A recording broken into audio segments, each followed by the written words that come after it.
Municipal ఎన్నికల్లో గెలిపే లక్ష్యంగా బీజేపీ పకడ్బందీగా ప్లాన్ చేస్తోంది. ఓటర్స్ ను తమ వైపు తిప్పుకునేలా వ్యూహాలు రచిస్తున్నారు కాషాయ నేతలు. ఓవైపు కాంగ్రెస్ ను టార్గెట్ చేస్తూ మరోవైపు బీజేపీకి కలిసి వచ్చే పాజిటివ్ అంశాలను ప్రజల మధ్యకు తీసుకెళ్లేలా కార్యాచరణ రూపొందిస్తున్నారు. కరపత్రాలే అస్త్రాలుగా ప్రచారాన్ని ముమ్మరం చేయబోతోంది కమలదళం.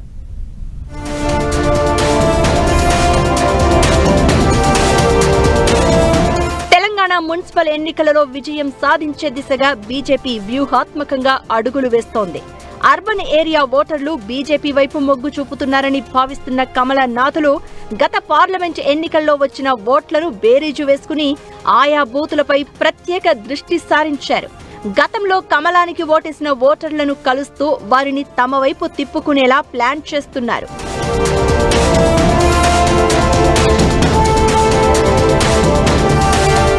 మరోవైపు ప్రభుత్వ వైఫల్యాలను ఎండగట్టడానికి లక్షలాది కరపత్రాలను సిద్ధం చేసింది బీజేపీ. 6 గ్యారెంటీల హామీలు మార్పు రావాలి అనే నినాదంతో అధికారంలోకి వచ్చింది కాంగ్రెస్ పార్టీ. హామీల అమలులో వైఫల్యం చెందగా కాంగ్రెస్ పాలనలో ఎలాంటి మార్పు రాలేదని, తెలంగాణ బతుకులు మారలేదనే నినాదంతో కరపత్రాన్ని రూపొందించారు. ఈ కరపత్రంలో 8 అంశాలను ప్రధానంగా తీసుకున్నారు.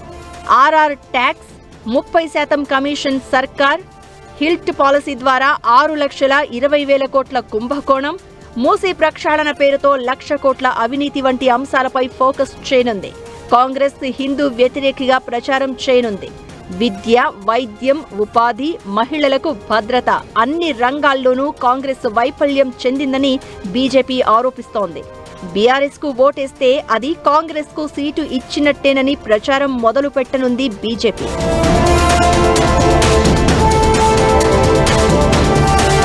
మరోవైపు పేద, మధ్యతరగతి ప్రజల కోసం బీజేపీ ఏం చేసిందనే విషయాలను ప్రజల్లోకి తీసుకువెళ్లనున్నారు.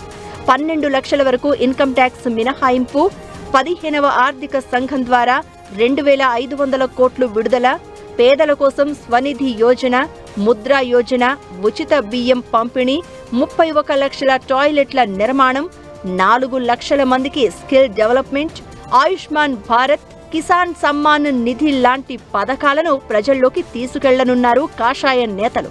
దేశ రక్షణ కోసం ఆపరేషన్ సింధూర్, అంతర్గతంగా ఉన్న వామపక్ష తీవ్రవాదాన్ని మట్టుబెట్టేందుకు ఆపరేషన్ కగారుపై ప్రచారం చేయనుంది.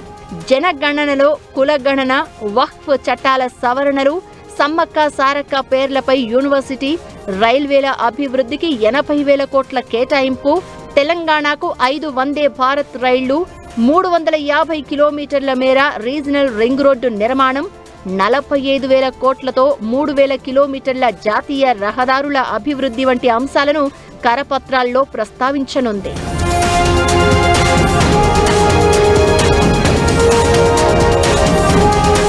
మొత్తానికి మున్సిపల్ ఎన్నికల్లో బీజేపీ నేతలు కరపత్రాలనే అస్త్రాలుగా మలుచుకుని ఇంటింటికి పంపిణీ చేస్తూ ప్రచారాన్ని హోరెత్తించనున్నారు.